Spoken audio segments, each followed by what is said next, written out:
Hello and welcome to Middlesex Update. I'm Melissa Hurley and I want to thank you for joining us here today. We've recently gotten a lot of mail and correspondence about past shows. It seems that everyone's watching Middlesex Update and we hope that you're continuing on watching Middlesex Update as well. Just to let you know some comments we had Dr. Farouk Hassan on a few months back, and he is an international diplomat, and he's actually back in the U.S. teaching at Harvard, and it was a great show. We talked about international relations and Pakistan's role since September 11th and what they're doing over in that area working with the U.S. You also may remember we had Senator Jarrett Barrios on, who talked about his new role. He made the leap from representative for Cambridge into senator. And we also had Sheriff Jim DePaula. Some of you may remember. Very interesting show where we talked about a new facility that is being built on the same grounds as where the Correctional Institute is in Billerica. And we talked all about those plans. We also talked about the role of the Sheriff's Department. It's not just the sheriff taking care of the bad guys, but it's also working with the community in public safety initiatives, working with kids to teach them about public safety initiatives as well, working with the schools, the communities. It's a community partnership throughout Middlesex County, and we were happy to have him on as well. Now, you may remember a few months ago, back in December, where it was a very, very, very cold day, and Middlesex Update was there for the duration. We were there at the Krispy Kreme groundbreaking, and those of you who never had a Krispy Kreme donut, it really is something different. I will mention that if you see our producer, Joe Fortunato, he actually gave up donuts from December to now, so I guess he's having a great time now that the store is open. But we brought you the groundbreaking in full, and later on today we're going to see the official ribbon cutting. It did open up a few weeks ago, and from what I understand, there's just been long, long lines. Back in December, actually, when they were here for about a week, there was lines up to 4 hours. There was a 4-hour wait, and that was in the heat of the winter. But this year, now that they've opened, I understand there are many lines, and you know what they say, when you drive by and you see the hot donut sign on, that means to go in because there's hot donuts. So we're going to learn about that a little bit later. Another project we're going to talk about tonight is a project that our producer's been working on, and it's an area that you probably passed by a million times. It's the State Police Barracks in front of the Lenny P. Zakim Bridge, and he has been working with the developers. He took some photos and some videos. Since September 11th, Homeland Security has become such a large part of the daily routine of the state police troopers as well as the Coast Guard, and the troopers that are at the State Police Barracks. It's their job, along with the Coast Guard, to patrol the harbor, Boston Harbor and the Charles River. And with some Homeland Security funds, they were able to get a brand new stainless steel door for the boathouse. Collins Door from Chelsea won the contract, and they were there with our producer putting it together. So we're going to take a look at that and just let you know how your Homeland Security funds are working. And still later on in the program, we are going to introduce you to a man who just had his 90th birthday. Charles Scioli, also known as Skeets, has been very active in the boxing community. He's been a ring announcer, and he hails from the North End and Somerville. We have an interview that is showing on the local cable access channels, and we're going to bring you a little bit of that interview. So I want to say happy birthday, Charlie. And right now we're going to go to Krispy Kreme's in Wellington Circle in Medford, where the owner is going to be talking right before the ribbon cutting.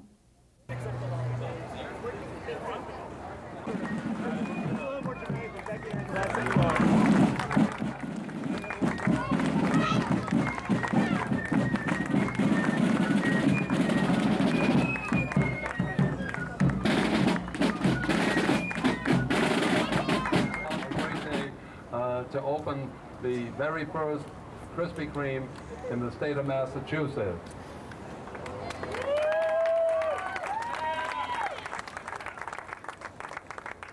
In so doing, we have been pleasured by the Bay State All-Stars cheerleading group.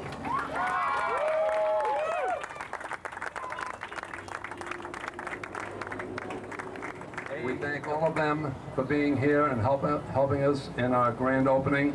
And we thank all of you who have chosen to come and visit us for doing so. And we hope that we present you with fine and fond experiences every time you come to our unit here. I have to say that without the leadership and the help of some people that I'm going to introduce, we wouldn't be standing here today. There would still be an old Bigfoot's restaurant here. And at this time, I would like to acknowledge Mayor Michael McGlynn,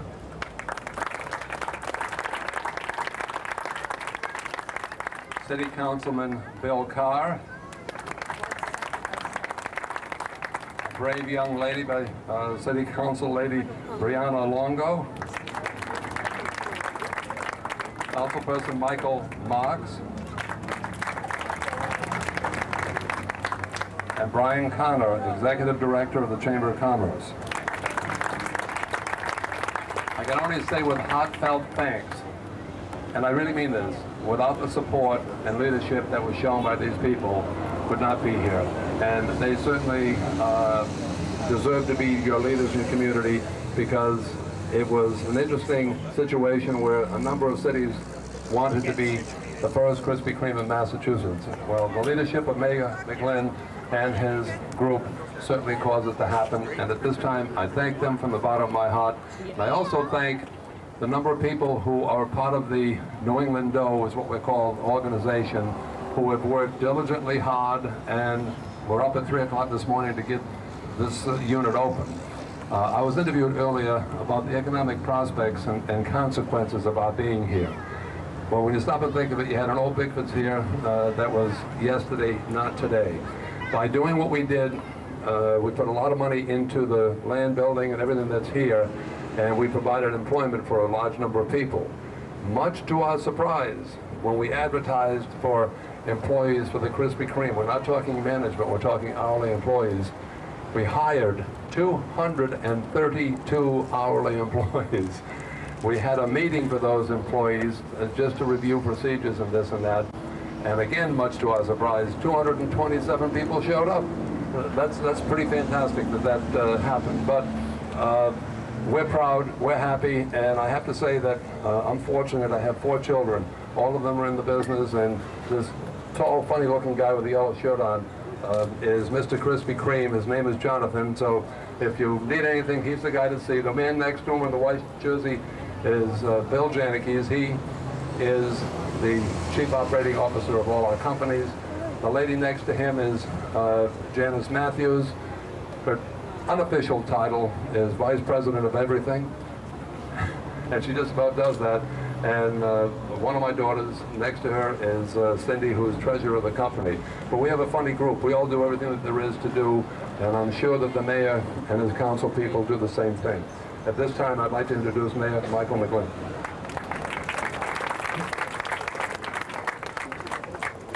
Thank you, Nick. First of all, you should know that since you've done all your promotions around here, the whole workforce at City Hall, we've already burnt out 2 treadmills trying to work off some of these glazed donuts. They're very, very tempting. But we want to officially welcome Nick Janickies and the entire Janickies family and Krispy Kreme here to the city of Medford. You've certainly gone above and beyond in working with the city to make sure that you put a first-class operation in here. The first time that we met, this building had another design. And we worked with members of the staff, and we talked about maybe making it into brick, maybe putting in some of the old period lighting, maybe putting in some of the landscape in the area that totaled up an additional $300,000. And the Janicki family did not hesitate to make it happen. They pulled back the plans, came back in 2 weeks with the new drawn buildings, and decided to put together a capital plan of over $2.5 million, which is very key for our community, and also, as he has already stated, created 250 job opportunities, mostly for Medford residents here in our community.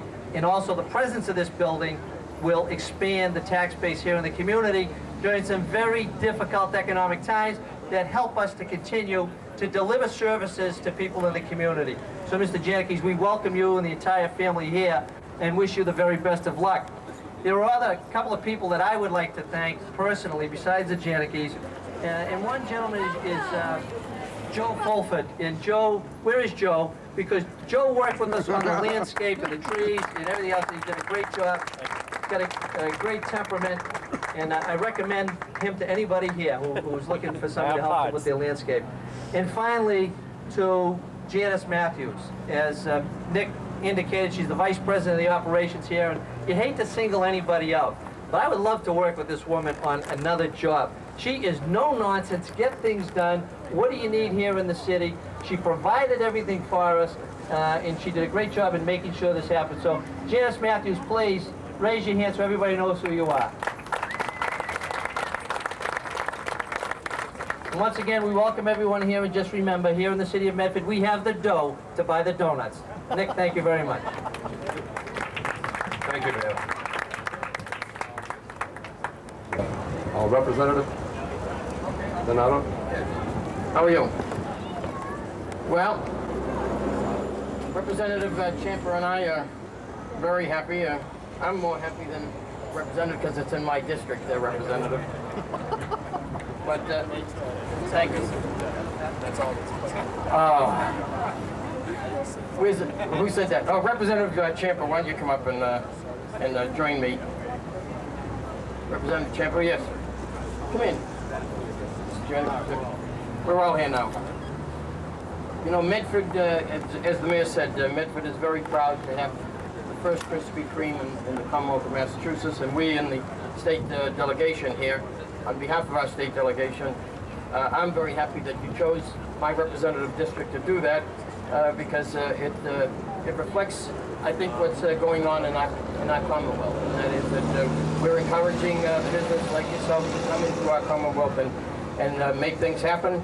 So on behalf of the Commonwealth of Massachusetts, the House of Representatives, be it hereby known to all that the Massachusetts House of Representatives offers its sincerest congratulations to Krispy Kreme Donuts in recognition of selecting Medford as the first site in Massachusetts to locate your establishment. The entire membership extends its very best wishes and express the hope for future good fortune and continued success. Given this 24th day of June, year 2003, signed by Thomas Finneran, Speaker of the House, offered by myself, Paul Donato, State Representative, and Vincent Champa.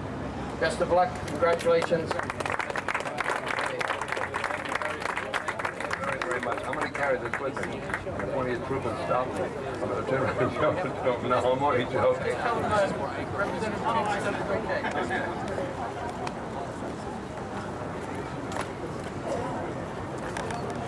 We had a gentleman who couldn't get away from the table where he was eating all those Krispy Kreme donuts. But we got him away. Bob Penta, President of the City Council.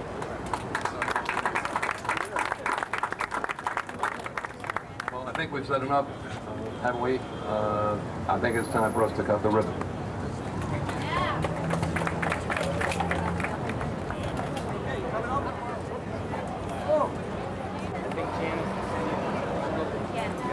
You sure you don't want to know?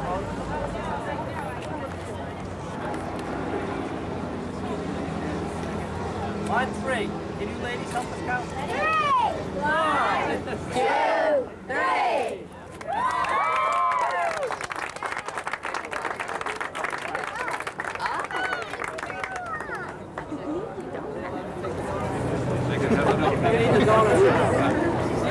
What's your name? My name's Rachel.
There you have it, the ribbon cutting of the first ever in Massachusetts Krispy Kreme donut shop, and it's right there in Wellington Circle in Medford. And Dunkin' Donuts, I don't know, I think you may be saved because you have great coffee, but Honeydew, you better watch out. And I'm sure there'll be many more Krispy Kremes in the state. And now here we have Al Valenti Jr., who is interviewing Charles Scioli about his wonderful career and just life and being 90 years old. And welcome to an afternoon dialogue with Charles Skeets Scioli, the man, the myth, the legend, the Somerville native, born in the North End, who will celebrate his 90th birthday on July 1st. Skeets, it's great to be with you. Thank you.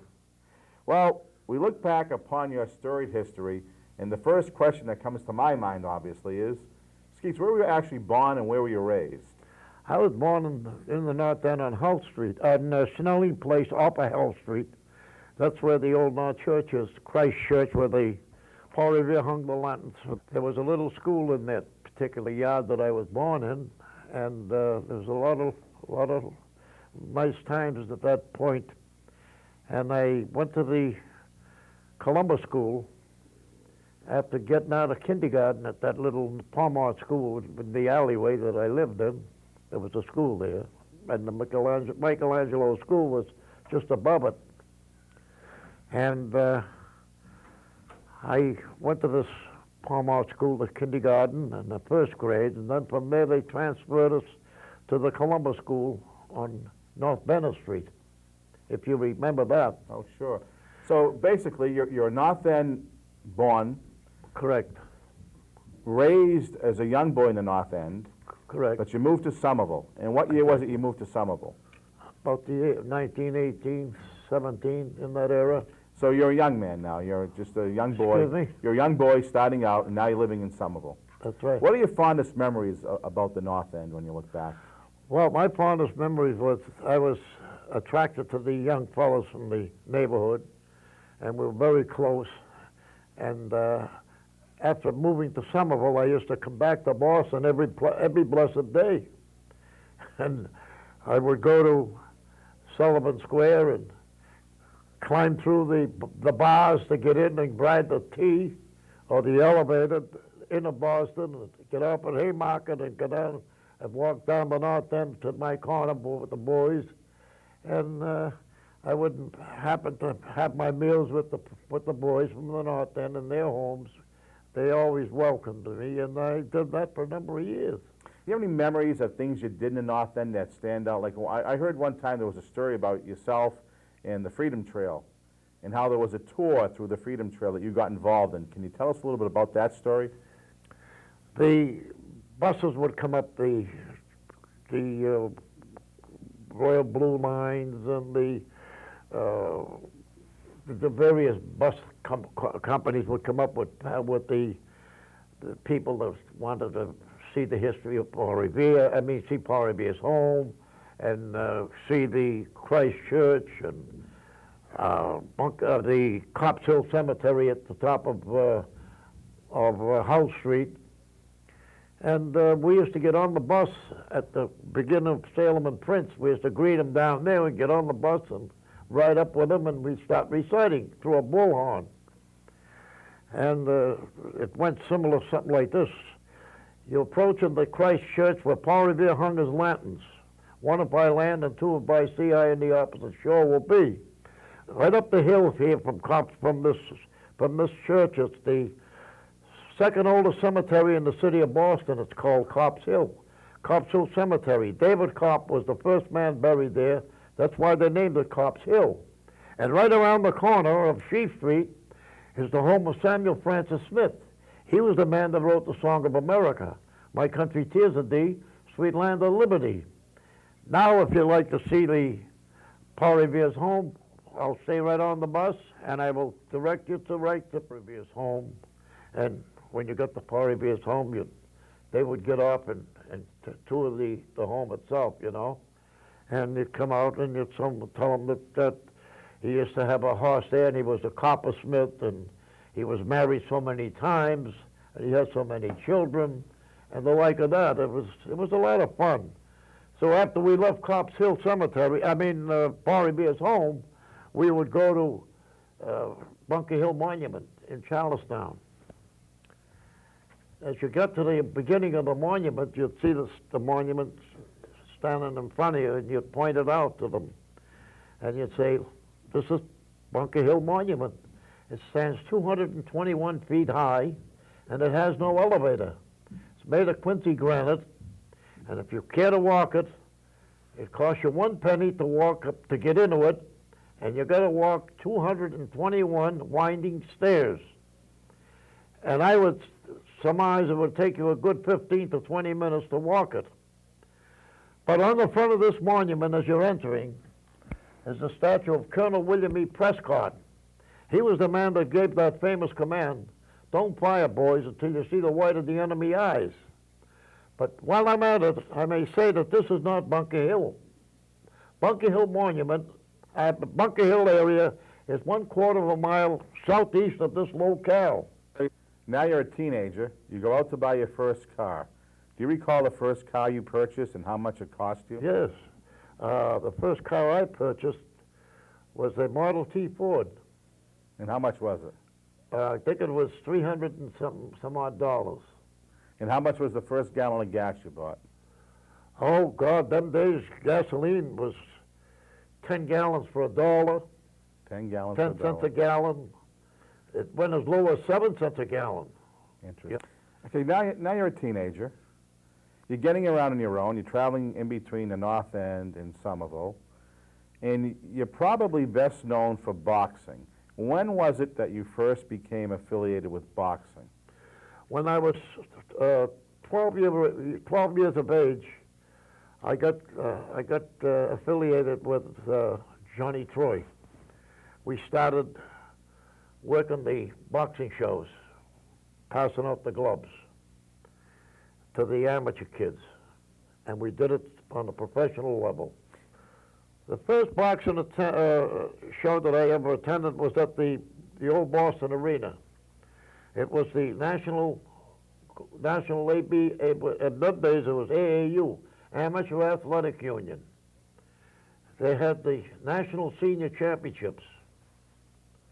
And that's where I started with the gloving department with Johnny Troy. And that's where I met Joe Barrows, who was Joe Lewis. It was a lot of fun. So now you've been in boxing some 70-odd years. And when you look back upon amateur boxing and professional boxing, and you mentioned some of the greats already, how did you actually become a glover? Because that's what most people remember you as, a glover, but you had other roles you performed too. But how did it become that you would become this famous glover, the glover of champions? After I did a few years gloving, I was clerking the boxing shows. I'd done that for a number of years. But then I became president of the amateur boxing when it was AAU days. We've got a great picture here of The Rock, who was a great heavyweight champ from Brockton. Tell us a little bit of what you know about Rocky. This is what happened. I got a telephone call one day, and this was in the early summer. And it was from a very dear friend of mine, a former boxer, Gene Caggiano from Brockton. Gets him on the scale. I said, get him on the scale, we'll weigh him in, weighed in.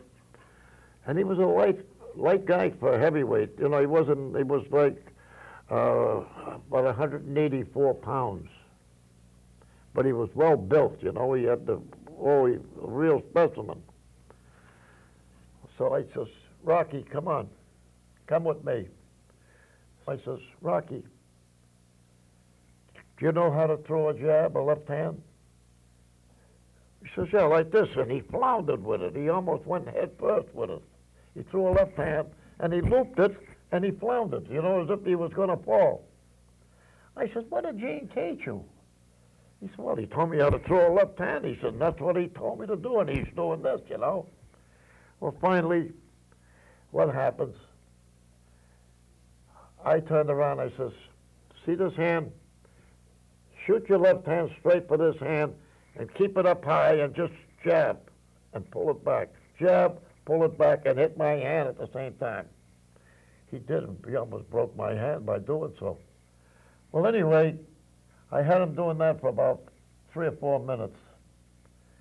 Then I said to him, let me see your balance. I want to see if you're all right. And I started twisting him around, you know, to see if I could get him off balance. He's pretty good. He wasn't too bad on his balance. I says, you're going out there and fight. I said, the only thing you can do is you're going to go out there and use that left hand, and make sure you do. I says, that's enough for tonight. He went out there, and he threw a jab, a solid jab, and he hit the guy right on the chin. The guy didn't get up. Didn't get up. Didn't get up. And the rest we know is history. They had to carry him out, the guy. Yeah. I happened to watch that particular fight. He did become heavyweight champion. Oh, yeah. You know, you've done other things in boxing. We have a great picture here of you as a ring announcer. Yes, I did the announcing. In fact, I did the announcing for your grandfather, all of his shows. And we had a great relationship. And we promoted national championships together. Mm-hmm. He and I. How was it you came up with the name Skeets? How did this name come up? Oh, that come up, my last name was Scioli. And everybody would call me with my last name, and they'd be calling me Ski. They kept saying Ski. And the first thing you know, Skeets, they started with Ski and they ended it with Skeets. Best fighter? Joe Louis. Best fight you ever saw? The best fights I've ever seen was Charlie Longo fighting Red Afanito in the Boston Garden. What was it like? When they opened the garden, Honey Boy Finnegan fought the main bout with Andre Rudis. In 1928. Is that when it was? In 28. You would have been 15 years old. That's how old I was. What was fight night like at Boston Garden? Oh, unbelievable. Unreal. And they used to pack it. They used to pack them in. You probably saw over 100 fight cards at the garden. Oh, God, 100. Those days there were a lot of memory to them, you know. You did that with your longtime friend Tommy Ross, and here's a great picture of Tommy and yourself. Yeah. Tommy and I, yeah, we did it a lot. We did a lot of things together. Tommy coached boxing at Harvard for over 50 years. That's right. The great, marvelous Marvin Oh, Hagler. God, unbelievable. One of a kind. That's right. You know, you saw a lot of great boxing. You saw a lot of great sporting events. Oh, definitely. You lived 90 great years. I lived a real nice life. I enjoyed every moment of it. I wish it could continue.